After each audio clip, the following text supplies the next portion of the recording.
barco estacionado na porta?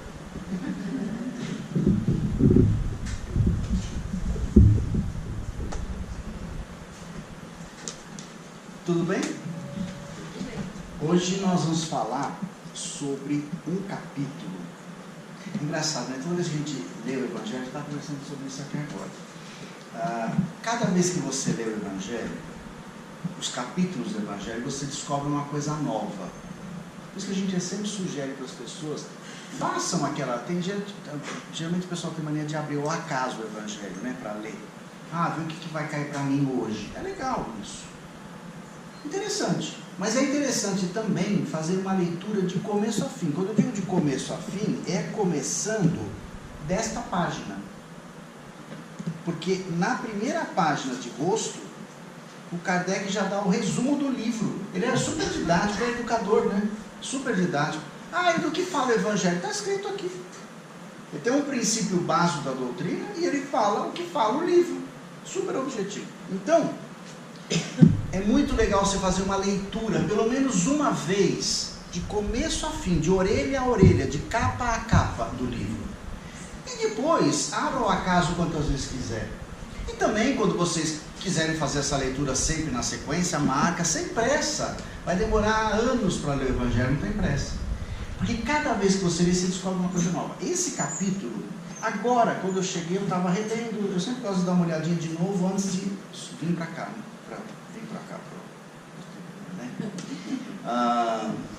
porque na realidade é uma responsabilidade vir aqui, né? A gente está falando as coisas, vocês estão ouvindo, vocês estão achando que eu estou falando a verdade. Mas é a minha leitura, a minha interpretação, o meu entendimento. E cada expositor que vem aqui tem o seu entendimento. A gente às vezes entende mais, entende menos, a gente consegue falar melhor, às vezes fala pior.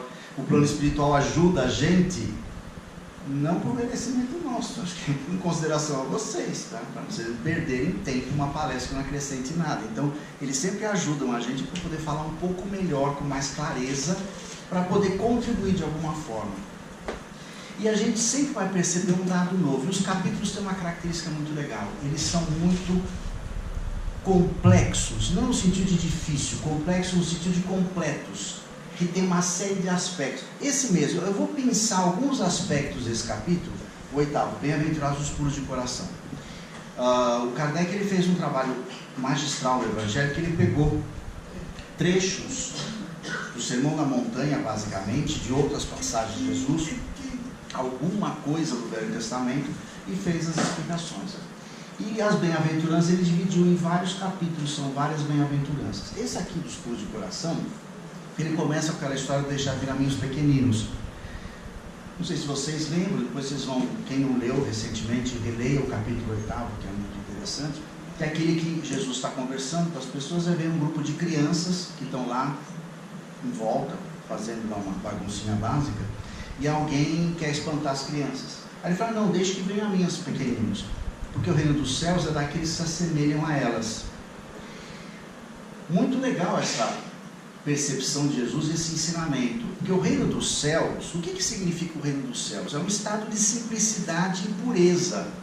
Não simplicidade no sentido que nós usamos vulgarmente, simples, como sendo coisa ruim, coisa pequena, pobre. Tudo a gente associa, né? Porque a gente é tão ligado às coisas materiais que tudo que é pobreza, simplicidade é ruim. Mas o pobre de espírito no Evangelho é o cara que é legal.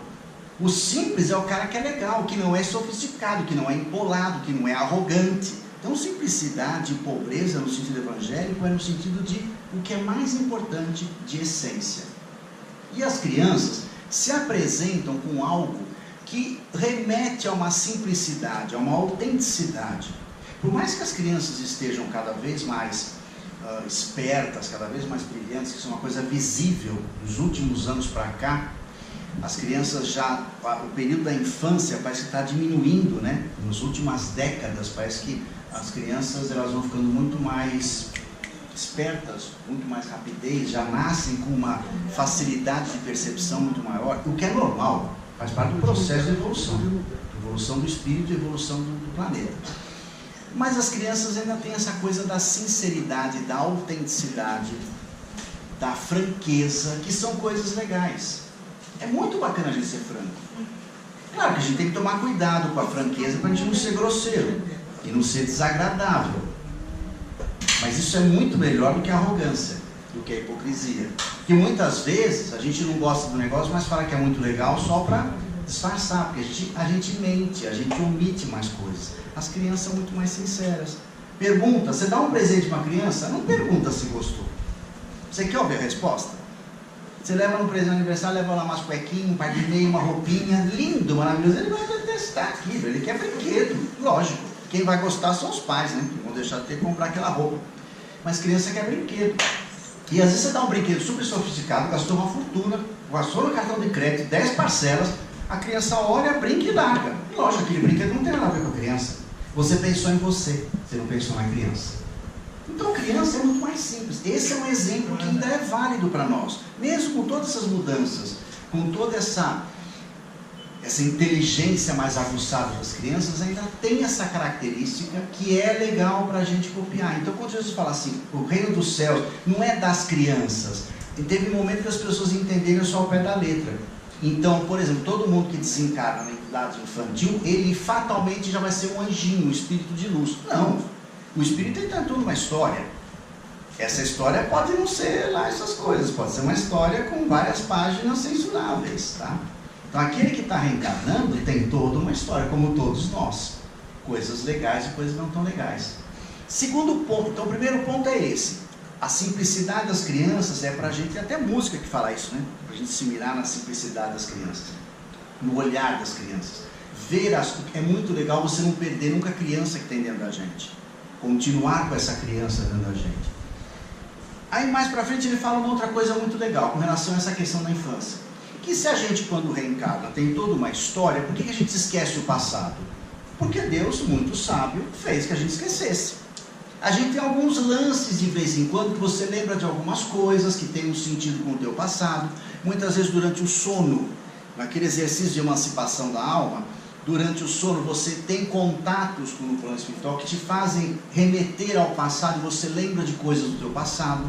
Você tem sensações, você tem coisas que te acontecem que você remete a lembrar algo do passado, uma tendência que você tem certeza que você foi isso, aquilo outro, ou teve essa ou aquela profissão, morou nesse ou naquele outro lugar. Então você tem alguns sinais, mas a gente esquece no geral, porque Deus fez com que a gente esquecesse na sua sabedoria. Por quê? Não é legal eu lembrar. De repente eu tenho uma antipatia com ela, eu não gosto dela. E aí, eu lembro do passado. Porque no passado ela me roubou, eu era rico, ela me roubou. Vai ser muito difícil eu começar a gostar dela. Então, ela me roubou. E ela, sabendo disso, vai ficar muito constrangida. Eu roubei o cara. E não é legal você lembrar, porque a gente não vai saber lidar com as situações. Por isso é legal esquecer o passado. Por isso que Emmanuel, numa mensagem muito clara, ele fala que não é legal essa coisa de regressão. Terapia de regressão numa encarnação é uma coisa, uma técnica psicológica, psicoterapêutica interessante. Mas regressão, no sentido de voltar para vidas passadas, terapia de vidas passadas é uma coisa bem complicada. Você vai mexer em coisas que você não sabe como lidar. Você pode lembrar de um episódio, nessa história que eu citei, eu posso lembrar do passado quando ela me roubou. Justificou então minha raiva dela. Mas eu não lembrei de um episódio que veio antes, que eu fiz uma sacanagem com ela e ela por vingança me roubou. Então é melhor não lembrar. Se você tem alguma animosidade com alguém, se tem uma causa real desta encarnação, tenta trabalhar com isso. Se não conseguir sozinho, faz tratamento espiritual, vai fazer terapia e você resolve, tá? Que a gente tem umas coisas de criança mimada que fica a vida inteira, porque minha mãe fez isso. Quantos anos você tem? 70. Sua mãe já fez, talvez até reencarnou, e você está culpando a sua mãe do problema que ela fez. Porque ela fez isso errado, a culpa da sua mãe. Não, a culpa é sua. A mãe errou, porque é lógico, ninguém é perfeito. A gente erra. A gente erra como filho, erra como pai, como mãe, como filho, como qualquer situação. Agora, não vamos ficar reforçando aquilo. Então, se você não lembrou, é para não lembrar. Não vamos voltar, porque você pode voltar num pedaço da história que não vai ser interessante. Então, vamos deixar quieto. Voltar no passado, você vai acionar mecanismos que talvez você não vai saber lidar com eles. Então, deixa quieto. E aí a gente volta para quê? Aquilo que eu falei, Deus não nos deu esquecimento. do passado, eu acho que ele sabe mais das coisas do que nós, né? Agora, e outra coisa que ele coloca aqui que eu acho muito legal, logo na sequência ele fala sobre as crianças, por que a criança nasce com essa coisa simplesinha, delicada? Nós mamíferos somos uma das espécies que as crianças são mais vulneráveis, né? E ficam anos dependentes exclusivamente dos seus responsáveis, não necessariamente pais, aqueles que cuidam deles, não é? Dos outros bichinhos, eles são muito mais espertinhos, né? Já nasce e vai se virando. Nós não, ficamos dependendo de pai e mãe, de alguém durante muito tempo. E no comecinho aquela coisa toda bonitinha, fofinha, gostosinha, né? Porque tem sentido. Já imaginou se a gente reencarnasse, pequenininho e frágil? Eu sou filho dela, reencarnei, bebezinho lindo, maravilhoso, olhando, e a gente tem algum problema do passado, porque a gente sabe que na família nem todo mundo se ama de paixão a muitas encarnações. Nas famílias a gente tem coisas mal resolvidas, que a família justamente, Kardec explica isso, justamente na reencarnação você reencarna, se junta com pessoas que você tem afinidade, que não tem afinidade, para nesse caminhar da carruagem, as coisas irem se acomodando. Então nas famílias é muito comum isso, né? Você tem muita afinidade com algumas pessoas e não tem muita afinidade ou uma falta de afinidade total com outras. Algumas famílias mais raras, todo mundo se ama de paixão, mas normalmente existe algum probleminha, e isso é natural, porque nesse ambiente as coisas vão se melhorando, nessa troca, um se escora no outro. Já imaginou se aquele filhinho bonitinho que está nascendo, ele tem uma história muito legal com a sua mãe de passado, mas não tem com o seu pai? Naquele momento a criança é vulnerável, então tanto o pai como a mãe vão se dedicar, vão dar amor para aquela criança, de modo geral. E aí, já imaginou se o bebezinho olhasse para o papai e falasse assim: papai, eu te odeio, papai, eu vim nessa encarnação para te infernizar? Ia ser muito difícil o papai cuidar do filhinho, né? Podia acontecer alguma coisa com o filhinho. Então, na dúvida, também a criança vem vulnerável, sensível, frágil, para despertar um sentimento de amor, de fraternidade, de cuidado, de acalentar. E numa dessa, aquele que tinha um pouco de animosidade do passado vai quebrando. Aí chega uma hora que você acostumou, porque você cuidou, você trocou a fralda, você embalou, você paparicou. Mais tarde, quando acontecer que a pessoa começar a mostrar que veio, e você começar: nossa, mas aquela criancinha agora está ficando essa coisinha desagradável. Por quê? O que aconteceu? Está vindo à tona o teu passado. Mas você teve uma história de afinidade, então você tem algo de positivo construído numa relação às vezes difícil. Porque as relações fáceis, que já estão trabalhadas, é fácil. Se eu já gosto de você, tenho uma afinidade com você, eu já desenvolvi isso do passado ou não, ou a gente tem uma afinidade natural, por pontos de vista, por ideias, a gente não tem problema em conviver. Agora, quando você tem, você vai trabalhar isso. Então é legal, a gente esquece o passado, porque é bom não mexer. Por outro lado, a criança é vulnerável para justamente despertar esse sentimento de cuidado dos pais, que vai ajudar a quebrar essas animosidades do passado. Aí ele fala de uma série de outras coisas, aí tem lá na frente um outro pedacinho que é o escândalos, cortar a mão. Que nesse mesmo capítulo ele fala da criancinha bonitinha que esquece o passado e nasce, e ele põe esse aqui, do escândalos, cortar a mão. Jesus tem umas colocações muito interessantes, né? Isso não pode ser Jesus. É Jesus, sim. Jesus não era aquela figura que era sempre insossa, né? Ele tinha muito amor, mas ele não era sem sal, sem açúcar, ele tinha tempero. Então ele se colocava de maneira clara e objetiva em algumas situações. Não com ódio, com raiva, como a gente que é instável, mas ele era muito positivo nas suas colocações. Do pouco que a gente sabe, do que a gente tem de notícia de Jesus. Olha o que ele fala: o que escandalizar, porém, a um desses pequeninos que creem em mim, aí ele está falando das pessoas em geral, melhor lhe fora que ele se pendurasse ao pescoço uma mó de atáfona e o lançassem ao fundo do mar. Mó de atáfona, não sei o que é. Aí eu fui ver o que era mó de atáfona. Mó de atáfona, mó é uma pedra, atáfona é um moinho. Então um moinho de pedra, imagina um moinho de pedra. A pedra é um pedrão, né? Para triturar os grãos. A mó de atáfona é a pedra do moinho. Atáfona é moinho. Então, se você está prejudicando as pessoas, é melhor que você pegue uma mó de atáfona, pendure no seu pescoço e jogue no mar. Nossa, Jesus falou isso? Falou, que ele botou ali, manda cortar a mão, né? É necessário que tenha um escândalo. Essa é outra coisa. O negócio de cortar a mão. Então, se você faz coisa errada, se pendura uma pedra e joga no mar. Se a mão é motivo de escândalo, corta fora. Se o olho é motivo de escândalo, arranca. Não é para a gente levar ao pé da letra, gente. Tá? Porque senão o mundo estaria cheio de manetas. E muita gente jogada no fundo do mar. Né? Sobrariam acho que poucas pessoas com as duas mãos e por aí. A maioria, inclusive muitos de nós, eu acho que também estaremos lá sem mão, porque a gente teria cortado, porque a gente ainda comete muitos erros. Não são os outros que cometem, os outros também, como nós fazemos parte dessa humanidade. Então numa dessa, você fica pensando, por que Jesus foi tão contundente? Para justamente criar uma figura forte. Se a minha mão é motivo de escândalo, eu corto e arranco fora. Não literalmente tirar a minha mão. Mas se eu tenho algo em mim que não é legal, que é um motivo de escândalo, que eu estou fazendo mal para mim e para os outros, é para eu parar de fazer. Porque a gente está há 2000 anos falando a mesma coisa. Será que nós vamos esperar mais 2000? Eu acho que não vai ter mais 2000 não. Eu acho que muito pouco tempo, tá? Que a gente fica naquela, não, porque é muito difícil fazer o bem, é muito difícil ajudar o próximo, é porque é assim, porque nós somos muito imperfeitos. Sim, se a gente ficar repetindo esse mantra o tempo todo, nós vamos continuar imperfeitos e fazendo mal para os outros e tendo dificuldade em fazer o que Jesus falou, amar o próximo. A gente ainda insiste, eu não gosto de você, não sei porquê, mas eu não gosto de você.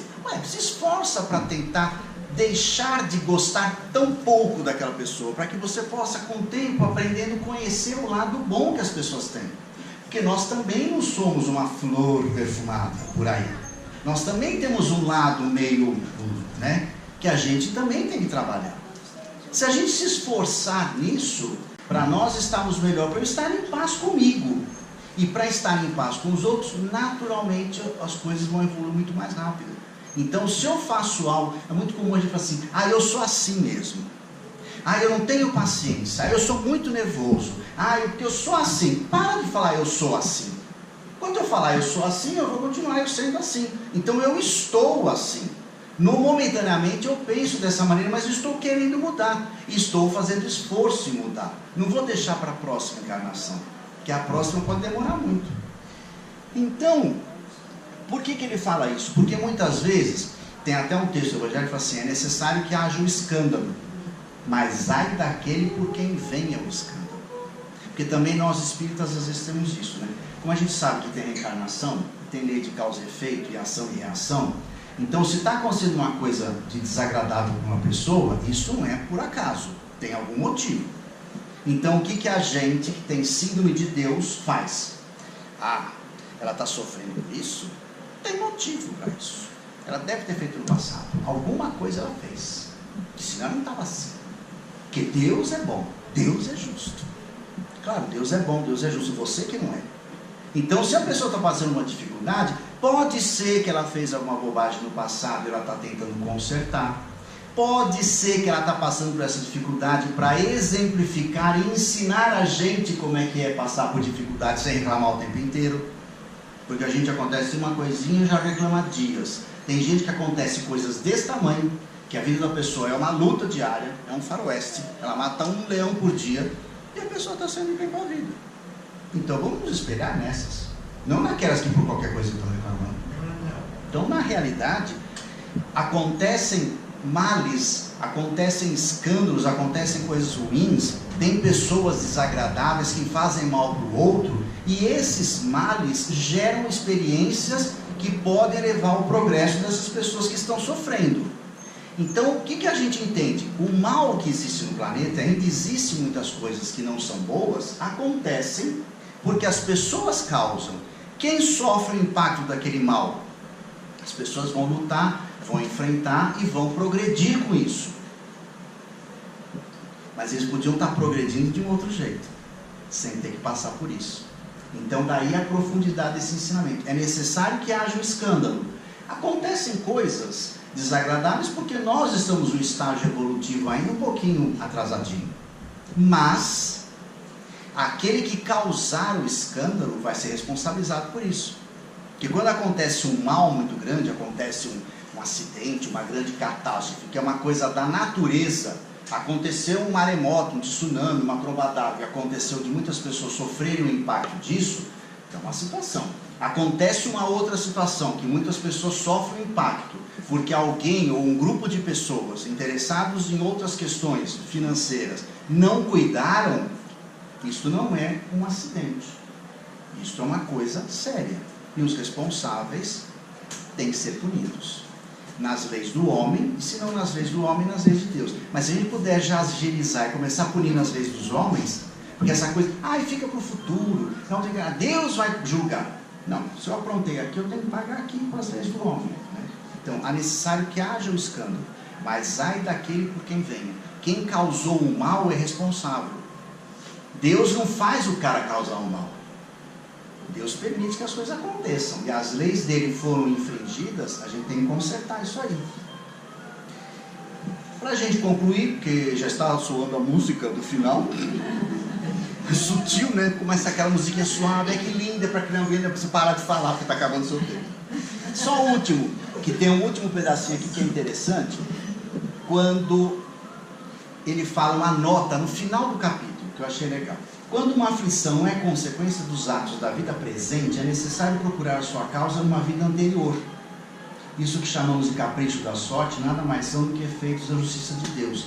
Não que Deus impõe, mas causados por nós que infringimos a lei nesse momento ou no passado.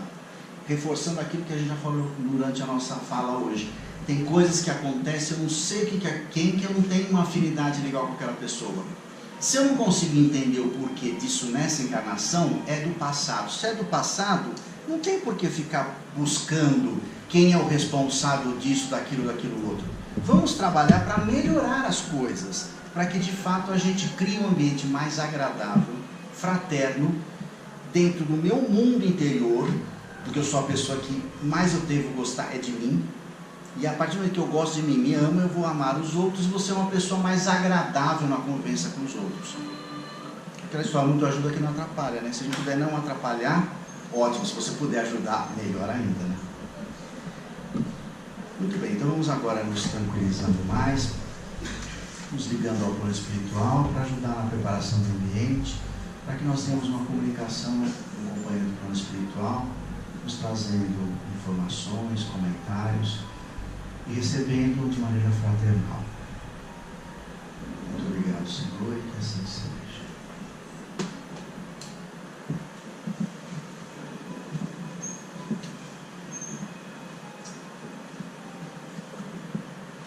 Boa noite, amigos queridos. Ainda nesse clima de paz, de alegria, com o nosso coração mais completo, de felicidade, mais pacificado perante as situações da vida, vamos apontar um pouco ainda os puros de coração. Deus cria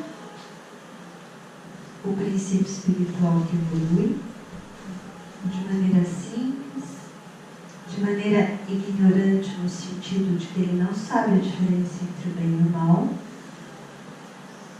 e com todas as possibilidades de crescimento, de evolução.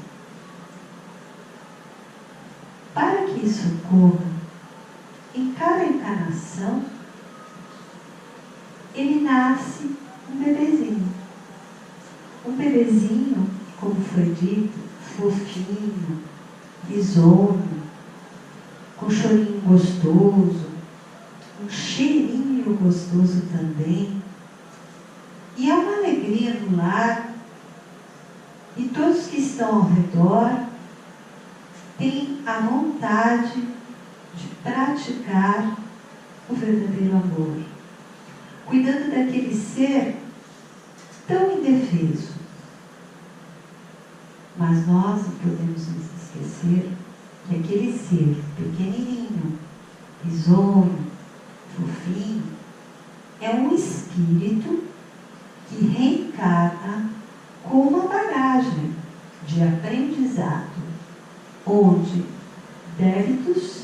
e créditos ali estão.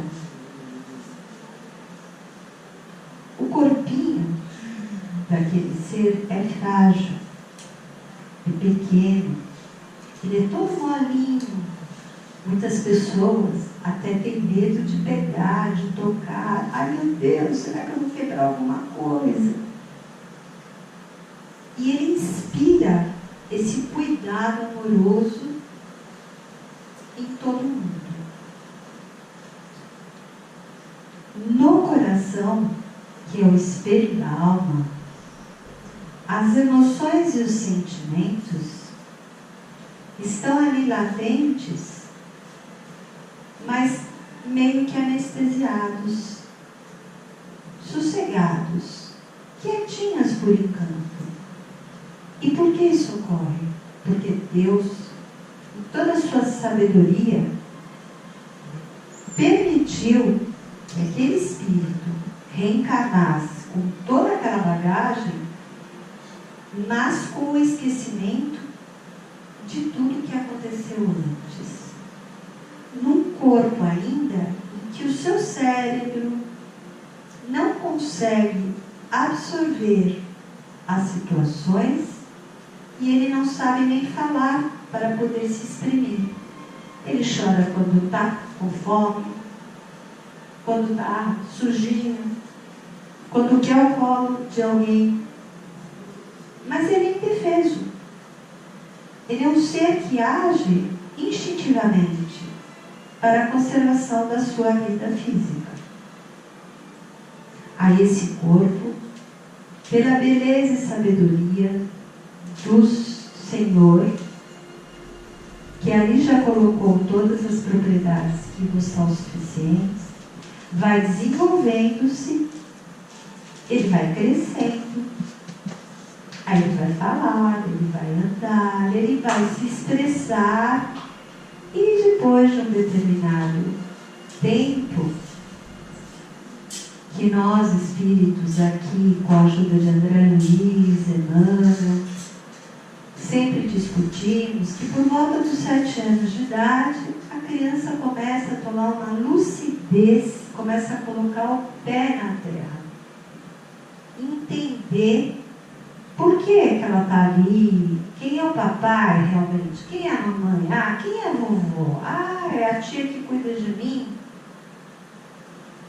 Mas aí a estrutura física já nos dá o sustento para que essas emoções e sentimentos que são refletidos da alma possam vir à tona e ao seu tempo. Os primeiros cuidados foram baseados no amor, quase que exclusivamente. Porque nós não temos para aquele bebê um sistema educacional. Ninguém vai educar uma criança de 3 meses, 2 meses. Então nós vamos dar amor, vamos cuidar. Porém, o que ele nos passa? A simplicidade, a generosidade, a gratidão quando fazemos alguma coisa. Ele chora, eu pego, dou mamar, eu troco a fralda e ele sorri. Aí ele vai crescendo e vai mudando um pouco, porque ele vai se mostrando, está mostrando a personalidade do espírito naquela encarnação com sua bagagem. E quando ele nasce, o coração está puro realmente, porque ele está aliviado dessas sobrecargas de uma bagagem que todos temos. E os adultos, os responsáveis, vão acompanhar essa criança até as idades da pré-adolescência, na infância, pré-adolescência, adolescente, até que ele se torne um adulto também. Porém, a primeira semente plantada foi o amor. A estrutura de base é o amor. Depois vem a educação. e ele parte para o seu conhecimento e começa a usar do seu livre-arbítrio. No livre-arbítrio, sim, com o uso dele, ele vai conhecer o bem e o mal, a porta estreita ou a porta larga. Mas como bem colocou o meu amigo, ele sempre vai ter ao seu lado um outro, seja esse outro qualquer, que vai apoiá-lo, que vai incentivá-lo, que vai ajudá-lo, porque é assim que nós somos colocados juntos, a humanidade, um ajudando ao outro, se amando primeiramente, claro, porque se eu não me amar, como eu vou amar o outro? Eu não conheço o caminho. Se eu me desrespeito, eu não sei o que é respeito. Como eu vou respeitar o outro? Então existe a necessidade da gente entender que a pureza de coração, ela está na infância, no nascitudo. Ela é o exemplo de que o amor pode fazer pelo Espírito. E se isso ficar muito bem sedimentado, com certeza essa criança vai ser um ser adulto, conservando aquela mesma pureza do coração, porém agora mais conhecedor de si mesmo e de suas necessidades. O plano espiritual ainda mais nos ajuda. Todos os espíritos encarnados têm consigo um espírito protetor, como muitos gostam de chamar, um anjo guardião. Mas não é um espírito muito mais elevado que vocês. É um espírito que entende a linguagem, que entende a naturalidade e o nível de pureza do seu coração. Porque ele tem que falar a mesma língua. Ele vai te inspirar, ele vai te apoiar, vai ter horas que ele vai cruzar o braço, porque ele não pode interferir no seu livre-arbítrio. Então ele te diz, olha, se assim você escolheu, assim você fará e depois você vai colher. E essa ajuda tem que ser muito valorizada. Devemos sempre, sempre agradecer a esse Espírito, enviar para esse Espírito todo o amor, toda a gratidão, tudo que a gente tem de melhor, porque ele também precisa do nosso retorno. A via de mão dupla é a via da vida. Nada acontecerá só para si. E cada um é um ser distinto e diferente. Portanto, amigos queridos, vamos amar muito. Vamos entender as situações e começar a olhar primeiro o lado positivo. Quando vemos uma notícia pesada, triste, uma catástrofe, vamos, em vez de perguntar por que aconteceu, vamos nos perguntar de que forma podemos ajudar. Prece, vibração. Muitos doam material, muitos doam do seu trabalho, do seu conhecimento. Alguns ajudam, o que também foi colocado pelo meu amigo, a não colocar fermento nas coisas negativas. Vamos ser mais otimistas, otimizando assim as nossas ações. Que Deus, Jesus, Dr. Bezerra de Menezes, mentor dessa casa, todos os espíritos amigos que aqui se encontram comigo, possam abençoá-los e que vocês possam refletir bastante sobre o Evangelho da noite, colocando mais esperança e mais amor nos corações, mantendo a nossa criança, o puro de coração, sempre viva na nossa caminhada evolutiva. Muito obrigada pela paciência de todos. Tenham todos uma boa noite.